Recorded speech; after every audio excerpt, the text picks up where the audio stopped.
Hi అండి, నేను మీ Madhavi agriculture. నేను నిమ్మకాయలు కోస్తాకి వెళ్ళాను. అయితే అక్కడ నల్లమంగ మార్చి వచ్చిందని కోత వద్దన్నారని మానేసి ఇక చూపిస్తున్నాను మీకు ఎలా ఉన్నాయో. తోట అంతా నల్లమంగ వచ్చేసింది ఫ్రెండ్స్, అసలు బాగోలేదు.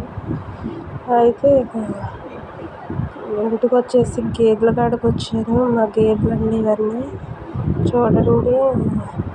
బుడ్డదోడ ఉంది, బుడ్డదోడ అసలు మేయట్లేదని అటు ఇటు తీసుకొచ్చాను. చాలా బాగుంది ఫ్రెండ్స్.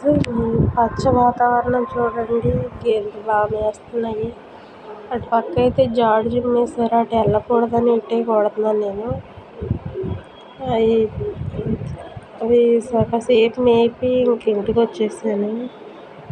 చూడండి ఫ్రెండ్స్, ఎంత గ్రీనరీ ఉంది మాకైతే. ఎంత పచ్చటి వాతావరణం సిటీలో ఎక్కడ ఉంటుంది ఫ్రెండ్స్, మా పల్లెటూరులోనే ఉంటుంది. అలాగని చూడండి, అటు సైడ్ పొలాలన్నీ పచ్చగానే ఉన్నాయి.